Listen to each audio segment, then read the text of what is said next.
If you're over 55, you've probably already started doing it and you don't even know you've started. Somewhere in the last few years, a name stopped coming up in your thoughts. A group chat stopped pulling at your attention the way it used to.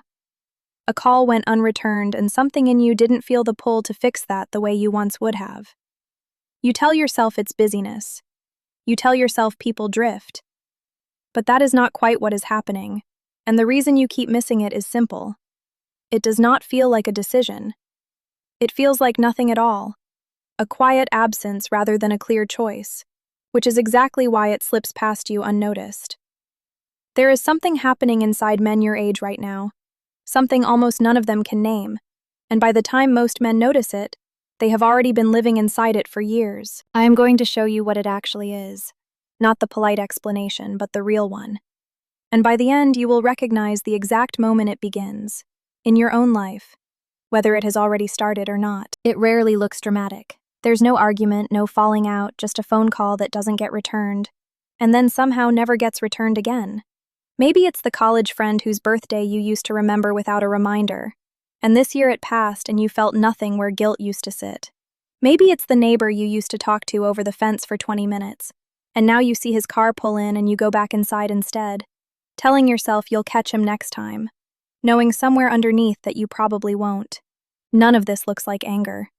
There is no scene, no confrontation, no dramatic exit, which is precisely why almost nobody around him, including the man himself, recognizes what is actually taking place. Of course, some of this really is just circumstance, a move, a busy season, an ordinary lull that resolves itself in time. People get busy, life gets in the way sometimes. And not every quiet friendship needs to mean something deeper. But when you look closely at the men this happens to, the pattern is rarely random. It clusters around certain relationships and spares others completely, which tells you something important is doing the sorting rather than mere circumstance. He does not wake up one day and announce that he is done with certain people. He simply stops reaching, and then stops noticing that he has stopped reaching at all. You might assume this is bitterness accumulating with age, some slow souring that comes from disappointment piling up quietly over decades of small letdowns. That explanation is comforting because it is simple, but it does not hold up against what actually gets cut and what gets kept in these years. Some of the men who withdraw the most are not bitter men at all. Some of them are the gentlest, warmest men you know, the last people anyone would call cold. So if it is not anger, and it is not exhaustion in the ordinary sense either, something else has to be doing this work quietly in the background, sorting people without asking his permission first. You might notice it in yourself before you ever notice it in another man. A text sits unanswered for 3 days, and instead of the old guilt, there is only a mild, distant awareness that you should probably respond eventually. That gap, between what you expect yourself to feel and what you actually feel, is worth paying attention to, because it is usually the very first sign that something underneath has already shifted. But to understand why the calls stop, you first have to understand what's happening to something far less visible than his schedule, his energy. Somewhere in his 60s, a man starts keeping a ledger he never asked for, and never talks about. This is not a spreadsheet, and it is not conscious math, and no man sits down and decides to start tallying who is worth his time. Psychologists sometimes call this socio-emotional selectivity, the mind's growing awareness that time and energy are limited resources, which quietly shifts priorities toward what feels emotionally worthwhile and away from what does not. In plain terms, it means this. When a man is 30, his mind behaves as though his social future is basically unlimited, so it tolerates almost anything: draining conversations, one-sided friendships, obligations that give little back in return.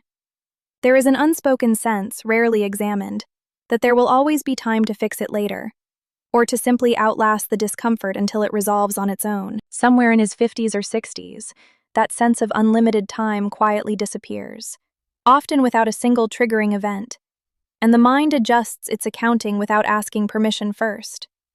It stops treating every relationship as worth the same investment it once was. This does not happen all at once. It happens the way sediment settles at the bottom of still water. A call that used to feel obligatory now feels optional. A gathering that used to feel necessary now feels skippable. and one day the pattern has fully formed without a single dramatic moment marking its arrival. That is the moment most men never notice happening to them. Now, you might be thinking, couldn't this just be normal aging fatigue? The kind that makes anyone want fewer commitments as the years go on? And in part, yes. Energy itself does change with age. That much is simply biology. But here is the detail that separates simple fatigue from this specific mechanism. Fatigue would make him want less of everything equally, evenly, across every relationship he has. This does not work that way at all. It is selective, almost surgical in its precision, sparing some people entirely while quietly erasing others. And that selectivity is the real clue worth paying attention to. Of course, context always matters here. Grief, illness, or a difficult season can also shrink a man's social world temporarily. And that is a different thing entirely from what we are describing. But when the pattern persists for years and follows the same shape again and again, it stops looking like circumstance and starts looking like a system. There is another detail worth sitting with here, one most explanations of aging skip past entirely. This shift is not really about running out of energy. It is about the mind becoming more honest with itself about where that energy goes, and refusing, quietly, to keep spending it on relationships that never asked for anything real. A man in his 30s can afford to be generous with his time because the cost feels invisible against a horizon that still feels endless. A man in his 60s feels every hour differently, not because the hours themselves changed, but because the horizon did. Ask a man in his 60s about a relationship he recently let fade, and listen closely to the language he uses. He rarely says he doesn't love that person anymore. More often he says something closer to, "It just felt like too much." A phrase that sounds vague but is actually remarkably precise, the language of a ledger quietly running its numbers. That ledger doesn't judge people by how much they're loved. It judges them by something quieter, how much they've always required him to perform. There's a difference between being with someone and performing for someone. And most men have never had to separate the two until now. Because for most of his life, he never needed to. Performing looks like this: arriving somewhere and immediately adjusting his posture, his opinions, the version of his own history he tells, depending entirely on who happens to be in the room that day. It looks like agreeing to plans he does not want, out of a habit of accommodation built decades earlier, and never questioned since it first formed. It can look as small as laughing at a joke that stopped being funny to him years ago, simply because that is the role he has always played in that particular friendship. Researchers who study long-term friendships sometimes describe this as identity labor, the ongoing, mostly unconscious work of managing how one is perceived, separate entirely from the actual content of the relationship itself. For most of a man's adult life, this labor is invisible because the payoff of belonging outweighs the cost of the performance by a wide margin. But identity labor has a compounding cost, much like interest quietly accruing on a loan nobody remembers taking out. And compounding costs eventually become visible even when the original debt looked small at the start. Somewhere in his 60s, many men start noticing exhaustion after certain visits that has nothing to do with physical tiredness at all. He comes home from an old friend's dinner and feels strangely depleted, though nothing unpleasant happened during the evening itself. Compare that to time spent with someone who requires none of that management, someone in front of whom he can simply exist, unremarkable and unedited, without adjusting a single thing about himself, and the difference in cost becomes obvious in a way it never quite was before. This does not mean every effortful relationship deserves to be cut, and it does not mean every relaxed one automatically deserves to be kept. Context always matters, and some people are genuinely worth the performance, because what they offer elsewhere in his life is rare enough to justify the cost. But when a relationship is almost entirely performance, with very little real exchange underneath the surface, the ledger eventually notices, even if the man himself takes years to admit it consciously to himself. The common mistake here is assuming this exhaustion means something is wrong with him, rather than recognizing it as honest information about the shape of the friendship itself. It is not weakness. It is data. There is a simple way to test this in your own life, without confronting anyone or explaining yourself to a single soul. Notice how your shoulders feel in the first 5 minutes of seeing someone. Whether they drop, or whether they rise slightly, bracing for something you cannot quite name. That small physical signal, easy to dismiss, is often more honest than anything either of you would say out loud over dinner. It shows up in smaller ways too, ways that rarely get named directly. The friend whose calls you let go to voicemail even when your hands are free. The invitation you accept out loud while some part of you is already rehearsing the excuse you will give closer to the date. None of these moments feel significant on their own, which is exactly why they accumulate for years before a man ever stops to ask what they might be telling him about a particular relationship. Taken individually, each one is forgettable. Taken together, over enough dinners and enough voicemails, they form a shape as clear as any spoken sentence. A shape most men can feel long before they could ever describe it out loud to anyone, including themselves.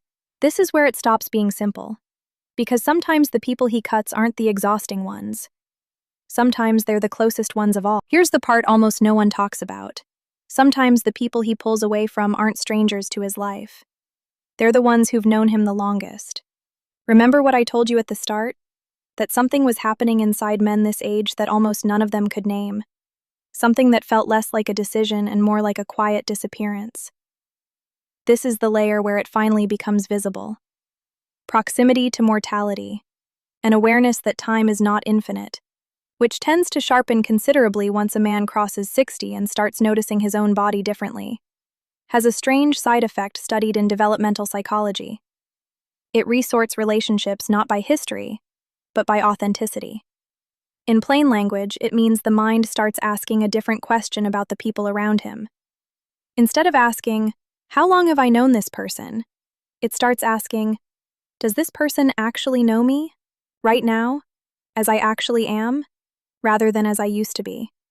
A man can have 40 years of history with someone and still feel, uncomfortably, that the relationship is built entirely on an old version of himself that no longer exists. A role he agreed to play once, a long time ago, that was never renegotiated since. Watch for this specific pattern. A longtime friend calls, the conversation stays entirely on old shared memories, familiar jokes, safe and well-worn territory, and afterward there is a strange flatness, rather than the warmth that reminiscing is supposed to produce in a person. That flatness is data. It is the mind quietly noticing that nothing real was actually exchanged in that call, only a rehearsal of the past dressed up as connection. Before we move to the next layer, there is one thing most explanations skip entirely. This filtering is not really about the other person's worth as a human being at all, and it never was. It is about whether the relationship still requires him to be someone he privately stopped being years ago, without ever announcing the change to anyone. One conversation like that means very little. Everyone has an off night, and one flat phone call proves nothing on its own. But when every single interaction with someone follows that exact same script, decade after decade, year after year, the ledger stops waiting patiently for something to change. It simply stops reaching, quietly, and moves its attention elsewhere. This is often the hardest layer for people outside the relationship to understand, especially wives and adult children who watch an old friendship fade and assume something must have gone wrong between the two men. Nothing went wrong, in the way people usually mean it. Nobody said anything unforgivable. The friendship simply stopped being able to hold the version of him that is actually still alive underneath all that shared history. And once that gap opens, it rarely closes on its own without one person choosing, deliberately, to bring something real into the room instead of another rehearsal of the past. This is worth sitting with for a moment, because it reframes something most people get backward. It is not that he stopped valuing history. It is that history alone, without anything current running alongside it, eventually stops feeling like enough to justify the cost of the call.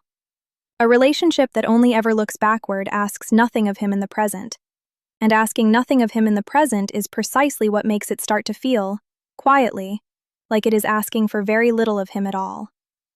There is a way to sense this in your own life without waiting decades to find out. Picture the last real conversation you had with someone you have known a long time, and ask honestly whether they were talking to who you are now, or to who you used to be 20 years ago.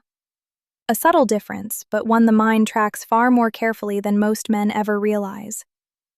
But this filtering, as clear-eyed and almost wise as it sounds, comes with a price nobody warns him about, and it's the part that explains almost everything else about what happens next. Of course, there's a version of this that goes too far, and the men who notice it in time are the ones who age into peace instead of distance. The same mechanism that quietly protects a man from decades of hollow performance can, left unchecked, start filtering out people who were never actually the problem in the first place. This is the part almost nobody mentions, because it complicates the tidy version of the story.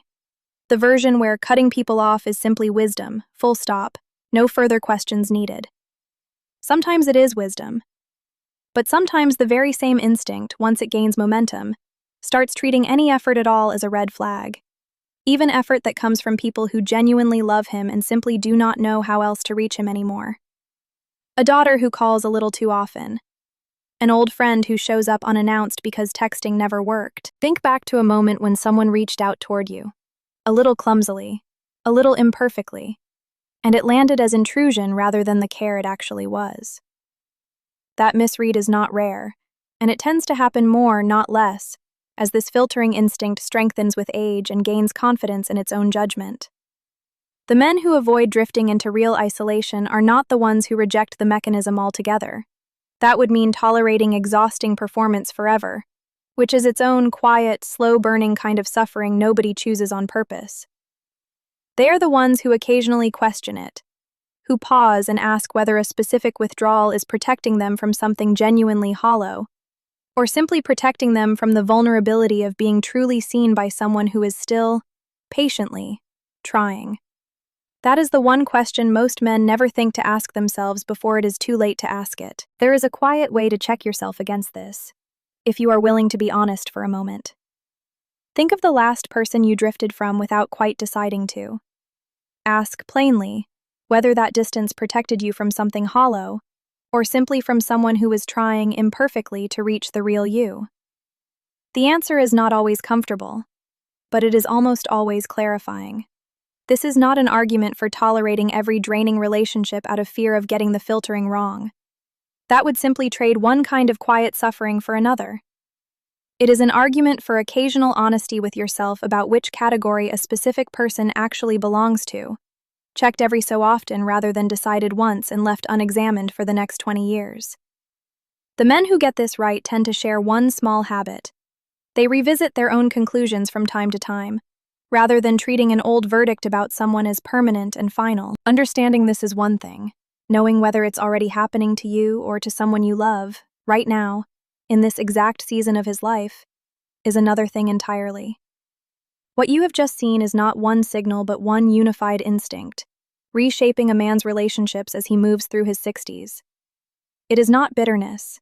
It is not decline. It is a mind that has run out of patience for performance. You do not need to interrogate every friendship you have. You simply needed to see this clearly. Tell me, which chapter felt the most like your own life? The ledger, the performance fatigue, or the filtering? I read every comment. In the next video, we look at the one pattern that quietly predicts which men reconnect with the people they cut off, and which never do.